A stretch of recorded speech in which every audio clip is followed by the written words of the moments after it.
So hello guys, welcome back to YouTube channel E Vidyalaya. I am S here. तो आज हम लोग chemical kinetics start करेंगे। ठीक है। तो बेसिकली केमिकल काइनेटिक्स किस चीज़ के ऊपर डिस्कस होता है कि अगर एक रिएक्शन है तो उसका जो रेट ऑफ कितना आगे जाएगा, कितना तेज़ी से आगे जा रहा है, फॉरवर्ड है कि बैकवर्ड है, किस टाइप का हम लोग एंजाइम्स ले रहे हैं, तो वो होता है केमिकल काइनेटिक्स। वो सारी चीज़ें हम लोग केमिकल काइनेटिक्स में डिस्कस करेंगे। तो चलिए स्टार्ट करते हैं। अब आता है पहले कि कितने टाइप के रिएक्शंस होते हैं।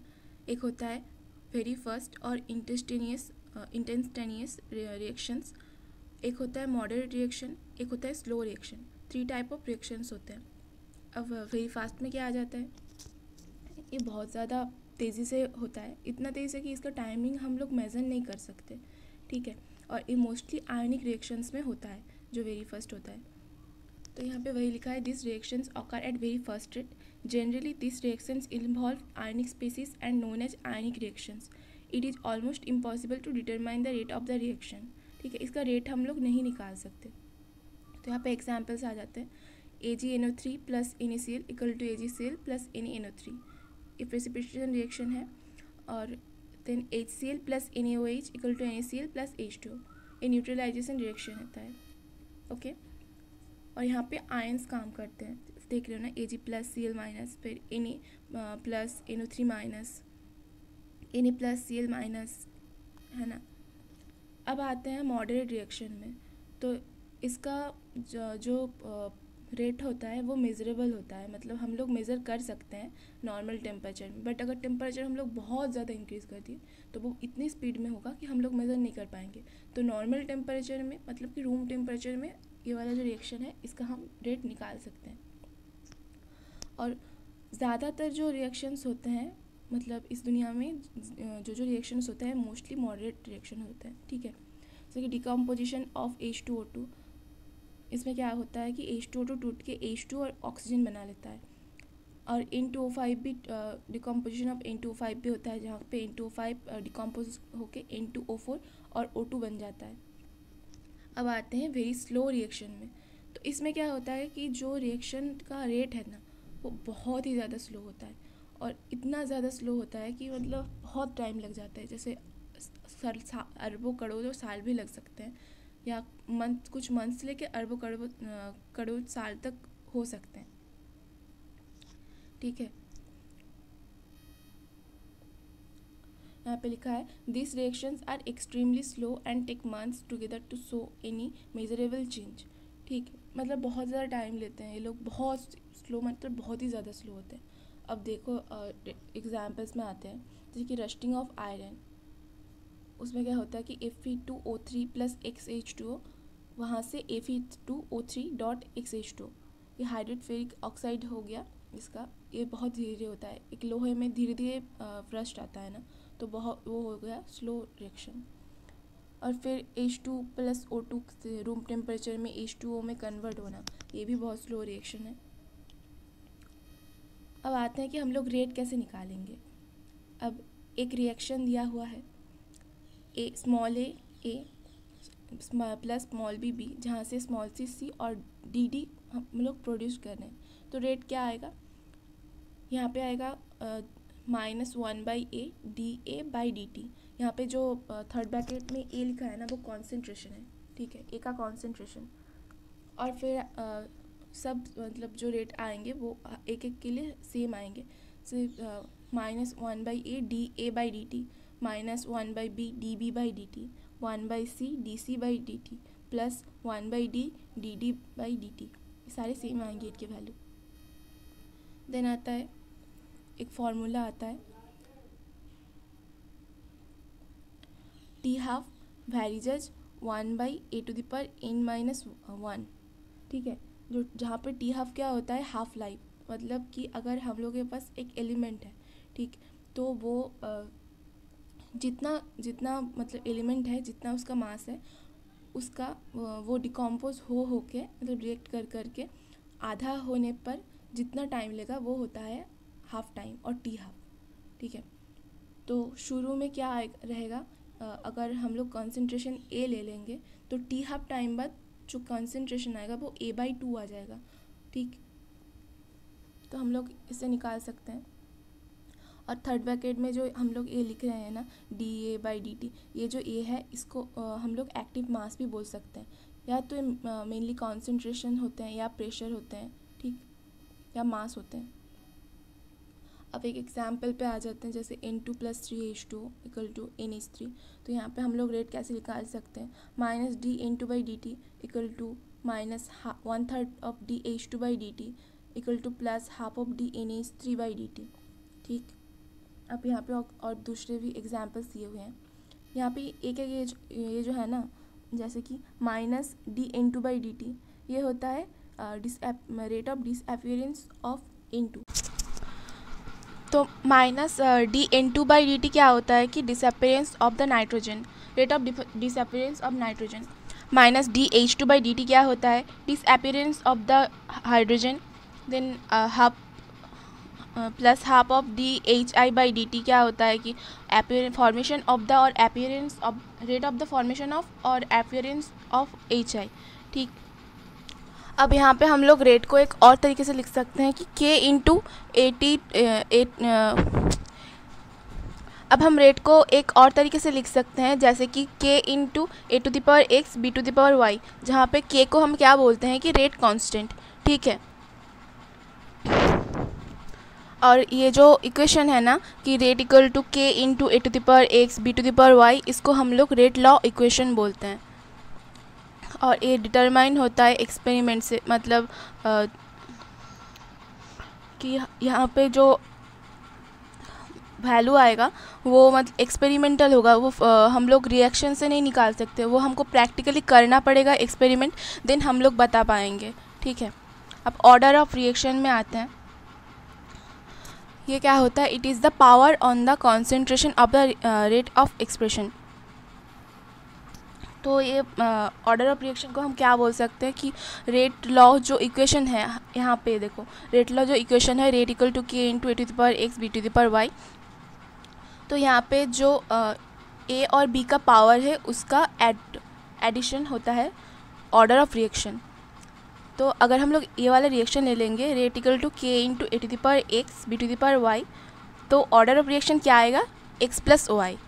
ठीक, अब ये ज़ीरो भी हो सकता है, फ्रैक्शनल भी हो सकता है, पॉजिटिव नेगेटिव कुछ भी हो सकता है। ठीक है, बस रियल नंबर होगा।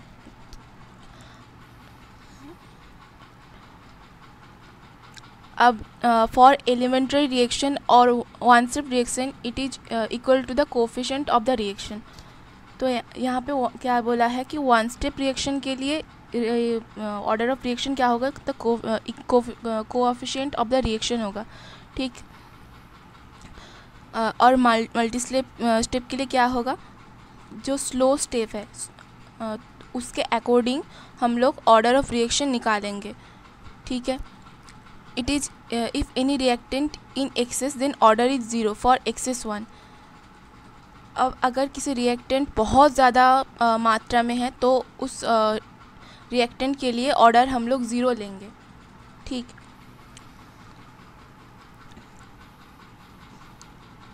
अब आते हैं रेट एक्सप्रेशन में। तो यहाँ पे हम लोग एक रिएक्शन लेते हैं A + B = C। तो हम लोग रेट लॉ का इक्वेशन क्या आएगा, R = K × A⁴x B⁴y। अब rate of the reaction is change by the pressure, concentration, temperature, catalyse, surface area and reactant radiation, surface quality. तो रेट ऑफ रिएक्शन किस किस चीज़ पे डिपेंड करता है, pressure, concentration, temperature, catalyst, surface area of the reactant and radiation and surface quality पे। ठीक है, और जो K है, जो कांस्टेंट है, रेट कांस्टेंट है, वो सिर्फ कैटलिस्ट एंड टेम्परेचर पे ही डिपेंड करता है और किसी चीज़ पर डिपेंड नहीं करता। और rate of the reaction pressure, concentration, temperature, catalyst, surface area, radiation और सरफेस क्वालिटी पे डिपेंड करता है। बट जो रेट कांस्टेंट है वो बस कैटलिस्ट और टेम्परेचर पे डिपेंड करता है। ठीक है, अब unit of the rate constant क्या आ जाएगा, मोल पर सेकंड। ठीक है, सॉरी मोल पर लीटर पर सेकेंड।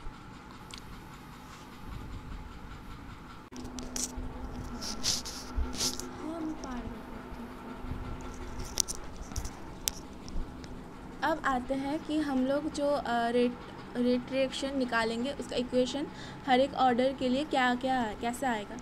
जैसे कि जीरो ऑर्डर के लिए क्या आएगा, dx by D T equal to K into X to the power zero, क्योंकि वहाँ पे जो फॉर्मूला था वो था K X to the power N. अब इन का वैल्यू ज़ीरो है ज़ीरो ऑर्डर के लिए, तो K X to the power zero, तो क्या हो गया, के हो गया वो।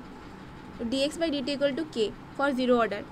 और रेट कॉन्स्टेंट क्या आएगा, अब m to the power one minus n था और सेकेंड इन्वर्स था। अब n का वैल्यू ज़ीरो है तो m सेकेंड इन्वर्स। अब एक कैपिटल M क्या है, मोल पर लीटर, तो mole litre inverse second inverse. First order के लिए वैसे ही n का वैल्यू वन पुट करके हम लोग निकाल लेंगे dx by D T equal to k x, और रेट कांस्टेंट भी हम लोग निकाल लेंगे तो सेकेंड इन्वर्स आएगा। सेकेंड ऑर्डर के लिए भी same dx by D T equal to k x square, और रेट कांस्टेंट आएगा m to the power minus one second to the power minus one. अब आता है हाफ लाइफ ऑफ पीरियड।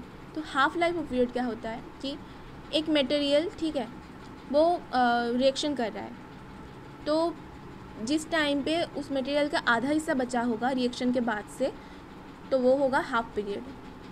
तो हाफ पीरियड के शुरू में जब शुरू हो रहा है तो अगर कॉन्सेंट्रेशन ए रहेगा, तो जब हाफ टाइम हो जाएगा तो उसका कॉन्सेंट्रेशन ए बाई टू आ जाएगा। ये होता है टी हाफ। टी हाफ का फॉर्मूला क्या आता है, t half varies one by a to the power n minus one, जहाँ पर n order of the reaction होता है।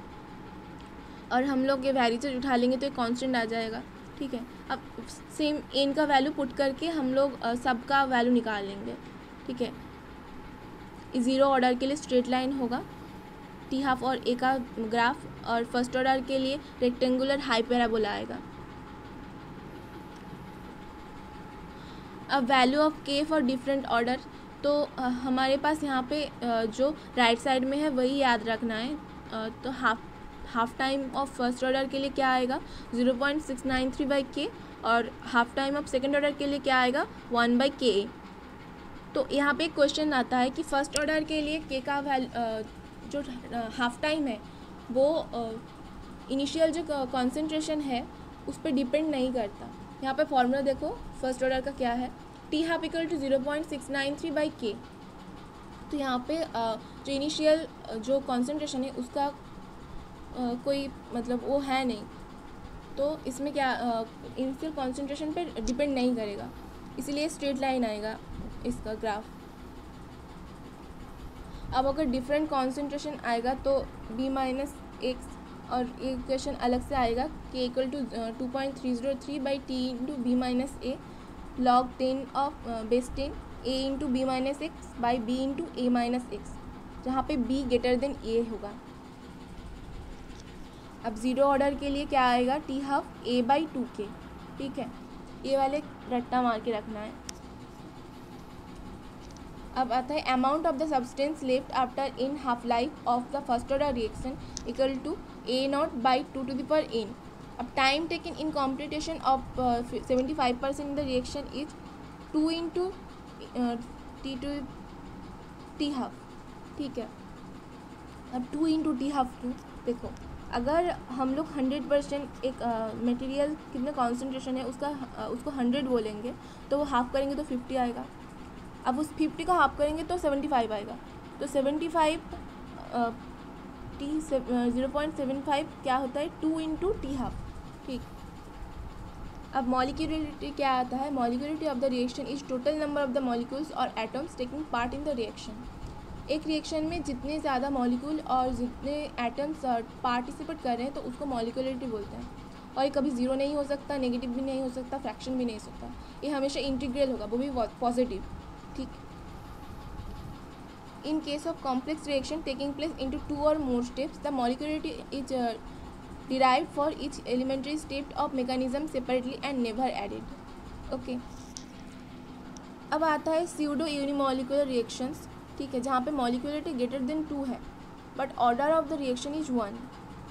और कैसे, देखते हैं यहाँ पे देखो, वाटर का हाइड्रोलाइसिस एस्टर बना रहे हैं, तो यहाँ पे वाटर हम लोग बहुत ज़्यादा एक्सेस पे ले रहे हैं, तो उसका जो चेंज होगा ना, हम लोग क्या बोले थे कि ऑर्डर ऑफ द रिएक्शन में जो ज़्यादा एक्सेस होगा उसको हम नहीं लेंगे, उसका 0 पकड़ लेंगे। तो इसीलिए ऑर्डर ऑफ द रिएक्शन 1 है बट मॉलिक्यूलरिटी 2 है, क्योंकि यहाँ पे 2 एलिमेंट हैं। ठीक। Sometimes the rate of the reaction decrease as the concentration of one of the constituent is increase. अब कभी कभी क्या होता है कि रेट ऑफ द रिएक्शन होता है वो डिक्रीज करता है कॉन्सेंट्रेशन इंक्रीज करने के बावजूद। तो उसका एक एग्जांपल ये होता है 2 × O3 टेंस टू 3 × O2। ठीक, ये वाला रिएक्शन उसका एग्जांपल होता है। यहाँ पे जो order with respect to oxygen है वो है -1। अब आता है टेम्परेचर कोफिशिएंट। टेम्परेचर कोफिशिएंट क्या होता है कि हम लोग एक रिएक्शन करा रहे हैं, तो अगर एक जनरल एक टेम्परेचर में जितना उसका रेट कांस्टेंट आता है उससे 10 डिग्री टेम्परेचर हम लोग इंक्रीज़ कर देंगे, तो उसमें जो रेट कांस्टेंट आएगा दोनों का रेशियो आता है, वो होता है टेम्परेचर कोफिशिएंट। ठीक। और टेम्परेचर कोफिशिएंट का जो वैल्यू आता है वो 2 और 3 के बीच में आता है। अब आता है according to collision theory the rate of the reaction depend upon collision frequency and effective collisions. For effective collisions more molecules should have proper orientation and sufficient energy. मतलब कि जो कोलिशन थ्योरी है उसके अकॉर्डिंग सिर्फ 2 particle के collision से कुछ नहीं होगा, उसका कोलिशन का अरेंजमेंट सही रहना चाहिए और सफिशिएंट एनर्जी रहना चाहिए कि कोलिशन हो। जो थ्रेशोल्ड एनर्जी होता है एक उसके ऊपर जाना चाहिए, तब जाके वो कोलिशन होगा।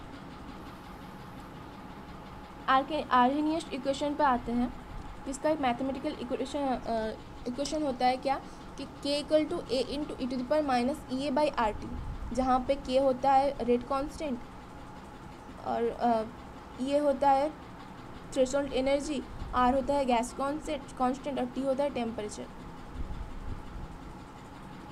और ये A को हम फ्रीक्वेंसी फैक्टर बोलते हैं और ये बेसिकली एक कांस्टेंट ही होता है। ठीक। अब log K = क्या आता है, log A -EA/0.303 RT।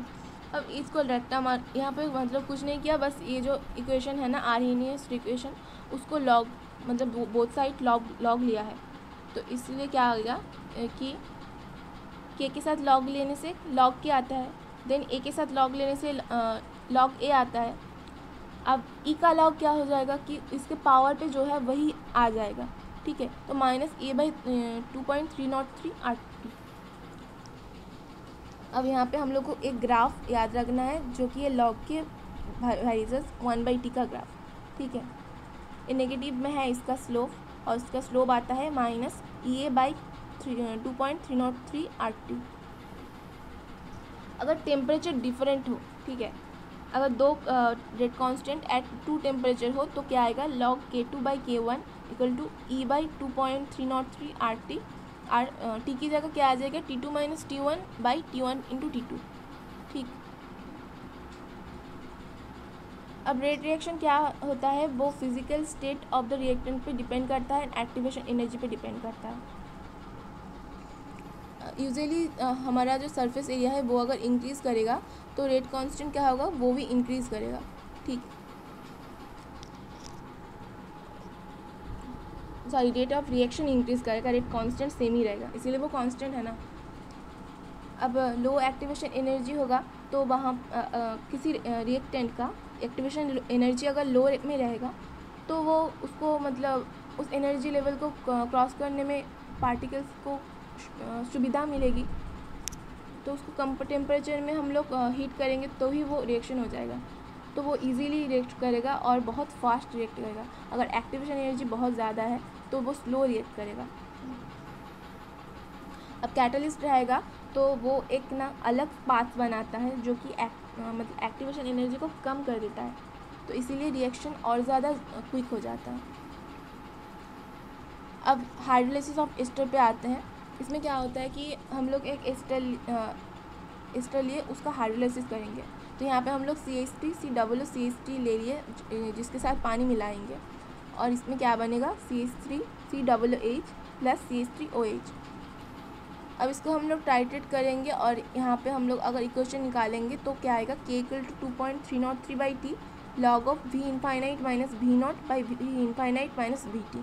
ठीक है, ये भी इम्पॉर्टेंट है। अब अगर acid catalysed and first order reaction होगा तो एक्सप्रेशन क्या आएगा, R = k × H+⁻1 CH3 COOCH3 to the power 1 equal to K1 × CH3 COOCH3 to the power 1। क्यों, अब H+ कहाँ गया कि हम जो पानी मिला रहे थे ना वो एक्सेस में था, तो उसका ऑर्डर हम लोग क्या ले लेंगे, 0, इसलिए H+ नहीं रहेगा। और T हाफ क्या आएगा, फर्स्ट ऑर्डर है तो 0.693/K आएगा। ठीक है,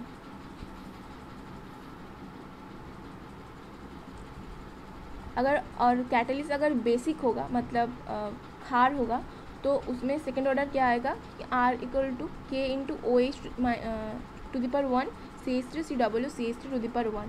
ठीक है, यहाँ पे OH को कंसिडर करना पड़ेगा। ओके, तो हमारा ये वाला चैप्टर भी ख़त्म हो गया है। अगर आपको कोई डाउट हो तो आप लोग प्लीज़ नीचे कमेंट करें and like share and subscribe.